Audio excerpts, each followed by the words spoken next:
The Delta of the Mississippi River by E. L. Corthell, C.E., D.Sc., etc. Abridgment of paper read before the Geographical Section of the British Association for the Advancement of Science, Toronto, August 24, 1897. The Mississippi Delta proper extends over 100 miles by the course of the river above the city of New Orleans. The materials composing this great mass of sedimentary deposit have been partly disclosed by numerous artesian wells, which have from time to time been driven for the purpose of obtaining, if possible, potable water. The most notable instance, and where probably the most careful observations were made, is the artesian well in Lafayette Square in New Orleans.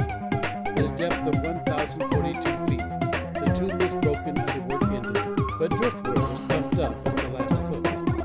Many interesting facts bearing upon the question of the geological formation of the Mississippi Delta were brought to attention 2 years ago through the investigations and discussions connected with an engineering question which arose between the executors of the late Mr. James B. Eads and the War Department as to what is the legal plane of reference for ascertaining the depths and widths of channel, which Mr. Eads was required by the law of the federal members to maintain between the deep water of the South Pass of the Mississippi River and the Gulf of Mexico.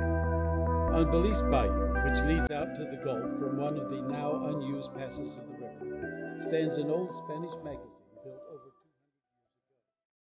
At the time of building the jetties at the mouth of the South Pass, this magazine was in a fair state of preservation.